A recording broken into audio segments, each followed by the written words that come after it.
pretty cool stat. I remember last year the Astros took a picture, JP, of all the guys holding up their flags of their countries, Dominican, Venezuela. It's truly a melting pot in Houston, and it's working beautifully on and off the field. Good morning. It really is, Lauren. Good morning. The Astros would not have this amazing streak of American League Championship Series appearances or last year's World Series if it was not for their incredible group of international players. Here is the key part of the way in which they built this team. Abreu, Urquidy, Valdez, Javier, Blanco, Luis Garcia. Lauren, a couple things about this. I want to draw your attention to the age at which some of them signed. Framber at 21, Urquidy at 20, Ronel Blanco at 22, Garcia at 20. Typically, players will sign at 16 or 17.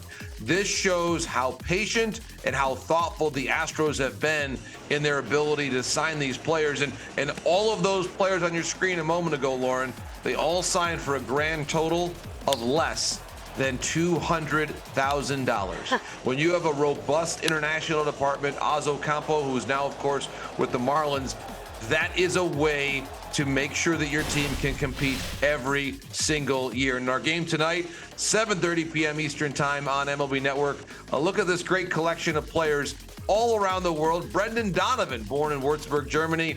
Wilson Contreras, we expect him to be behind the plate for the Cardinals this evening. Giovanni Gallegos pitched in the World Baseball Classic. And even some players not on this screen, born in the U.S., who played in the World Baseball Classic, like Lars Nootbaar for Japan, Tommy Edman for Korea. As you said, Lauren, the game is truly global. Kudos to the scouts who find this talent and take the time to develop it. It is the Astros and the Cardinals tonight on MLB Network. There's still so much time for the Cardinals in a winnable NL Central. I think that the key is that the deadline's coming up in a month, right? And the front office has to decide what to do. Either way, do you think they will be small moves, or could they do something more drastic in St. Louis, JP? Lauren, it's an excellent question. I think for me, the Cardinals are one of the most intriguing teams to watch anywhere in Major League Baseball because you're right. They have won a couple games in a row. The NL Central is still winnable, and yet this roster needs to get rebalanced. They've got so many good young position players, and they need pitching depth for the future. You could mention the names: Gorman, Donovan, Carlson, Edman.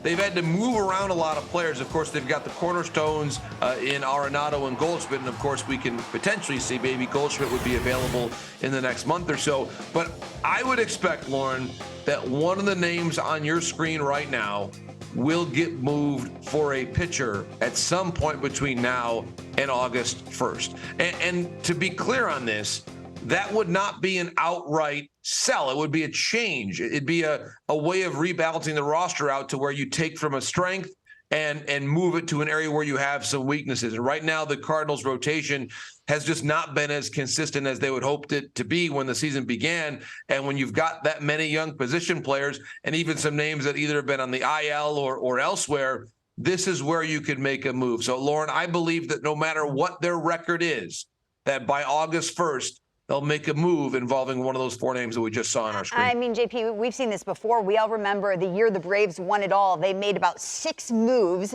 none of them huge, but the sum of the parts was beautiful and it worked. Will they add an arm, or do they feel in their mind Max Fried's coming back in appropriate time? We got a grip on the NL East and we're fine. Lauren, Alex Anthopoulos' history tells us he'll make a move or maybe moves at some point in the next month or so. We just don't know where exactly it'll be. To your point, in 21, they made 6 major league trades in a span of 16 days. 6 trades in 16 days.